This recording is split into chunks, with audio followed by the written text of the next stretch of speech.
So, I wanted to show you guys something really cool, bro. It's something that I discovered. I was deep in my studies and I was busy cooking up a nice recipe for my next iteration on branded Dracotail. And I realized that I had actually been using my cards inefficiently when I was playing Cartesia. So I actually stumbled and I started calling her Cartesia because she sounds cooler that way. Cartesia, I think, that might be cooler.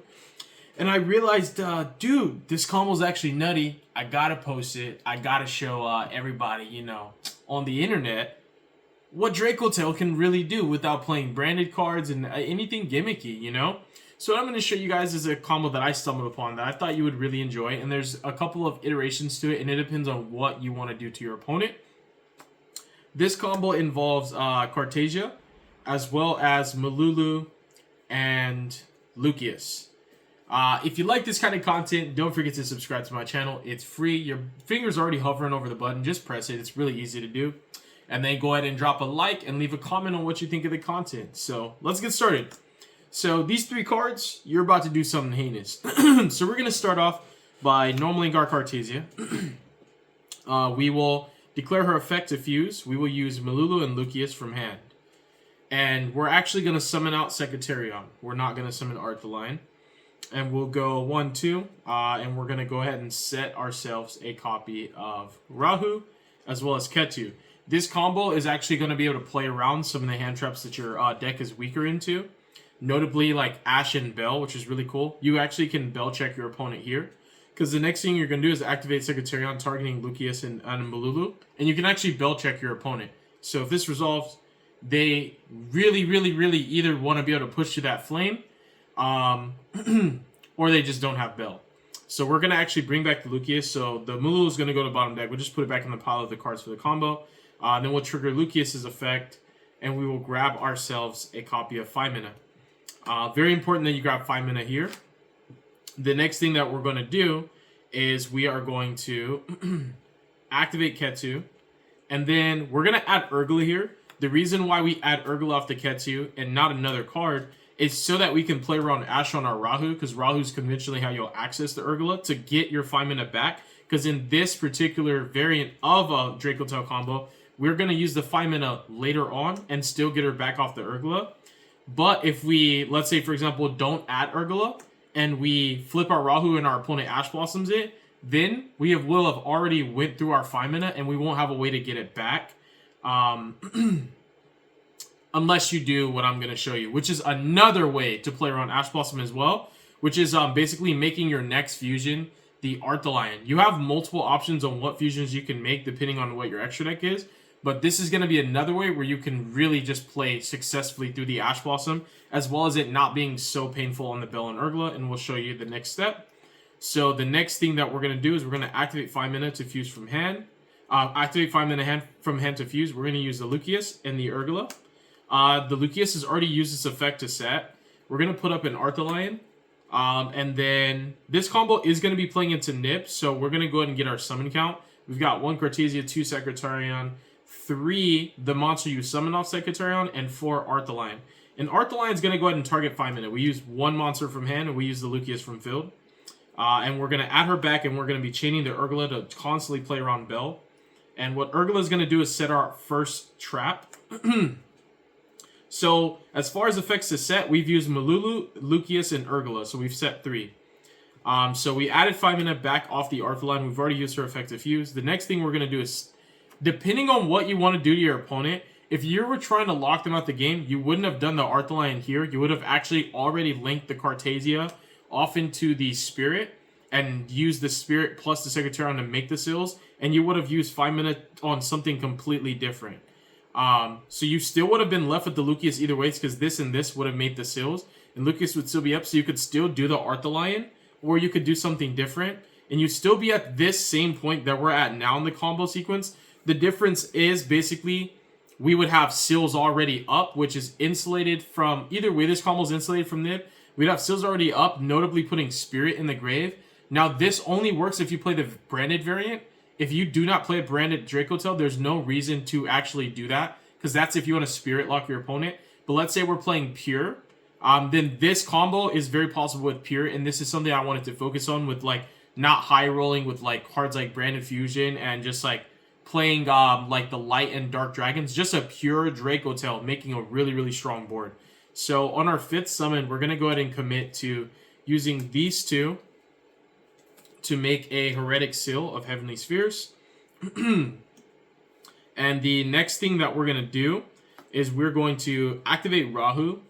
And so there's something notable that you can do also that is another fun way to play around Bell, is you can actually activate Urgula targeting the Lucius at the Lucius, and when you Rahu, you can use the Lucius as a fusion material to make your Gulamel and keep 5 mana in hand the whole entire time. So now your opponent really can only elect to use Bell on the traps. I will say that the nuance to that is your opponent, I already talked about this in my profile, the only merit to Ghost Belling Urgula is if it's a mirror match to cut your opponent off 5 mana. If you're playing a regular deck like Mitsurugi or Yummy, like you don't want Horn or Flame to resolve, and you want to keep them off being able to chain Gulamel. So it's more important to Ashen Bell the traps. There's also merit in the mirror match to just Ashen Bell the traps just to keep them from being able to grind against you. So these are just multiple Bell checks that if they had it, you're trying to minimize the basically the kind of value that they get out of the Bells to just put them in a position where they just have to use it on the traps now.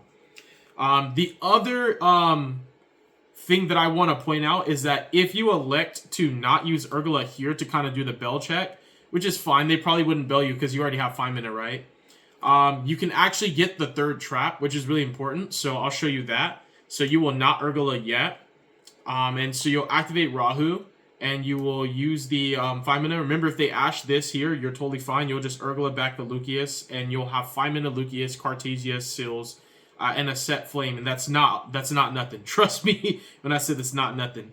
And then we're gonna go ahead and put up a Gulamel, and we'll be using 5 mana from hand, as well as a Pan. We'll use a Pan from deck, and we'll lastly use 5 mana Pan to set our other 2 traps. And this is for more of a pure Dracotail variant. We will not resummon our Arthaline and be greedy. We're going to leave it in grave in case this is a mirror match. We will be able to use this to chain block against Gulamel so they can't go after our back rows. And we can get this Secretarion back with very relative ease, so we're not even worried about that. So what do you have here essentially? Before you end your turn, you're going to grab the 5 mana back off the Urgula, of course. So what do you have here? You have the full setup. So you have all 3 traps, you have Gulamel, you have Seals, which is going to summon Malulu because you're playing pure. This is if you're playing like pure Dracotail, and this is a very, very strong board if you're playing pure. So you have 2 options off the Seals. The best option is just to summon Malulu. You can obviously summon Pan if you want to get access to Pan so that you can have like that spot removal. Getting access to Malulu completely diversifies everything that you can do, because essentially now your 5 mana doesn't have to make an Arthaline to get back resources, and your Cartesia can do what she wants to do. So you have 3 different ways to play on your opponent's turn after you've sealed them, and you have 3 traps to draw 3 cards. You have Pen and Grave, so that if they even try to wipe your field, you'll bring back the Lucius and grab like another copy of Pen, because you can do that, which is really cool. My list plays 2 Pen now, but you can also grab like an Urgula if it's a mirror match. If it's a mirror, there's a lower likelihood of them popping your fusions unless you force the Malulu early and force them to use Pan to pop your Secretarion. So this is a really strong board because your Malulu can obviously just like go into, for example, a Arthaline. Let's say worst case you haven't used any of the traps. This is all you're working for is just Arthaline for, you know, just 1, and you're just adding back a card off Arthaline, which would literally be the 5 mana. And you're just doing that so that Malulu can negate. That's like a worst case scenario.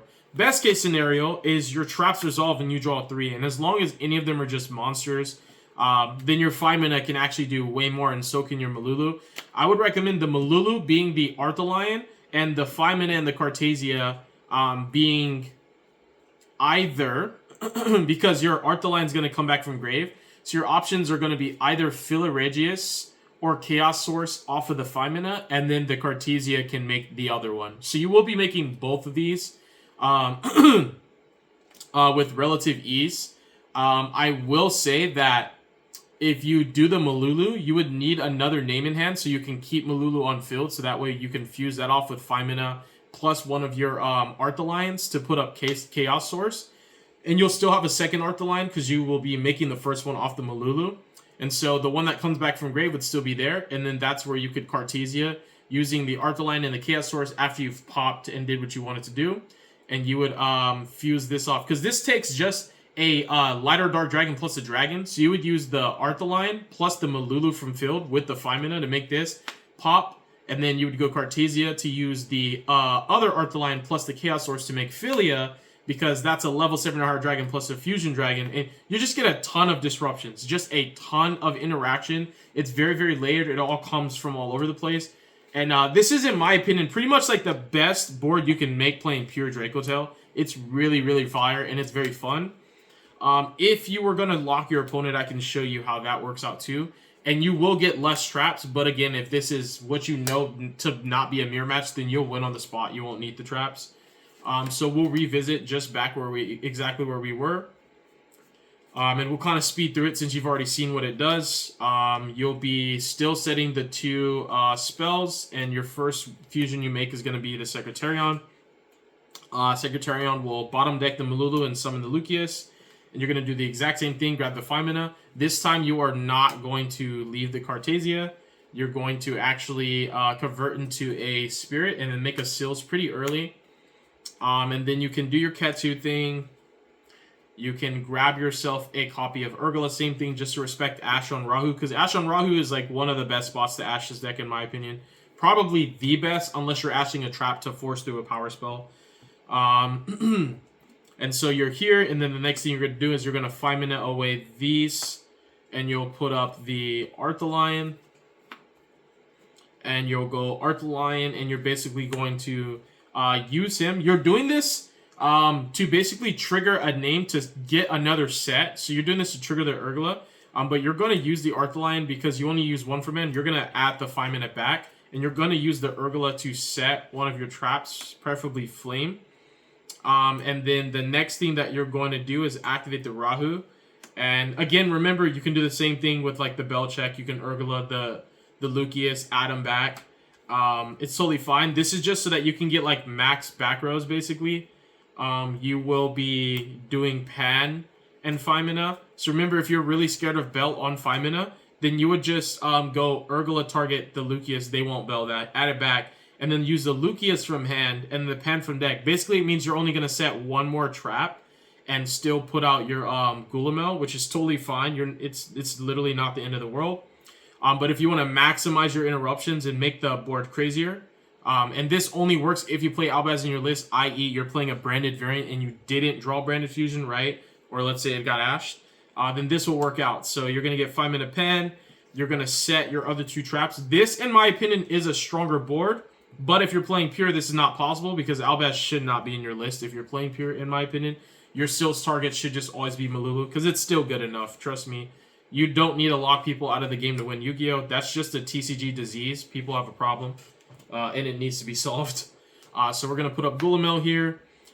So, things to note, right? You've gotten this far. You've checked for every hand trap. What's the last thing that you would be concerned of? In this particular variant, getting nibbed is actually worse for your opponent.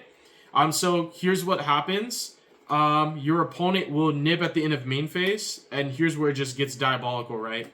Because you still have the 2 other random cards in your hand. They're gonna tribute the Seals with the nib, and you're gonna trigger the effect of Seals. And Seals is gonna go ahead and summon out a Fallen Obelisk from your deck. You'll discard one of the random cards, keep the 5 mana, just keep her. Discard a random card, and then take the Albaz plus the Nibiru monster that they summon to their field. And you're going to make a copy of Albion. Put him in the EMZ. Why not, right? So put him in the EMZ and then use his effect. And you're exclusively going to banish the Fallen of Albaz as well as a light spellcaster, being the Blazing Cartesia. Even though you would have got her back as a free resource, you want the other light spellcaster in your grave because you're going to lock your opponent out of the game. And we're going to put up a Sanctifier here. Which also you have the opportunity to trigger both Arthaline and Gulamel once you resolve the Albaz. I recommend you do that because it will insulate you from certain points of interaction that might be possible for your opponent to stop your lock. So when you resolve Albaz, these would be triggering in the same chain link with this guy. And you basically rebuild your board, you know? You got nibbed and you just resummoned 4 monsters. It's pretty gnarly. So yeah, this deck, just a note to self, Nib's not good against this deck at all. And in your opponent's draw phase, what you're going to go ahead and do is you're going to give yourself the Lucius and give them the Spirit, you know? And if you said, whoopsie daisy, I didn't know this was a mirror match, and that's where sometimes waiting to the main phase is good. It just depends because they will get priority in the main phase, so the first action they do might have been like, dang, if I just lock them, I don't even have to deal with this. But you do have the 3 traps, and Flame is pretty much full insulation. So I think the safest way is to just wait to see what they're playing. Because this is game 1 blind, you don't know. And let's say they're playing the mirror, you're playing the mirror, and you're like, oh, okay, beautiful. So what I'm going to do is I'm basically still going to give you the Spirit to your field, because that's like the worst monster I can give you. And then I'm going to give myself Secretarion, you know? And that's how you're going to loop your Secretarion, because you're, oh, it's a mirror match. I might only play 1 Secretarion. Well, we get it back off of the Sanctifier, and now your board's still crazy. Your board's still crazy. So yeah, just things to know. It's really, really cool. I like this combo. I like that it has some variation to it, where it definitely has different pivot points where you, depending on the matchup, can change what you do to your opponent, and depending on what hand traps they have. If you get Ashed on the Rahu, I already showed you how you can play through that. If you get Belled at multiple points, I show you how you can play through that. And if you get Nibbed, I show you how you can play through that. If you're playing Pure, you're basically just going to summon Malulu from your deck, and then you'll trigger Malulu on your turn if you want to, or you'll just hold it with the 5-mana, be patient, and keep your Arthaline and Gulamel in grave, so that when your opponent does some power plays in the mirror, the moment they summon Gulamel, you'll just chain your fusion so that Gulamel can't respond. So you do Arthaline, then the next time they do something, you can just do Gulamel, and it's a really nice way to keep them off Gulamel pops until you get the full value out of your own traps. So you don't have to like shotgun 5-mana early, because you do want your traps to resolve in the mirror so that you could just keep grinding. So yeah, I think that's all I'm going to show you just for this video. I'm going to go up into some branded stuff on the next one. I really hope you guys enjoy this. Hope you learned a lot. And definitely don't forget to share this with your friends. I'm here to help you guys to grow as a player and get better at this deck. I love this deck so much. Thank you guys so much for watching. Doses!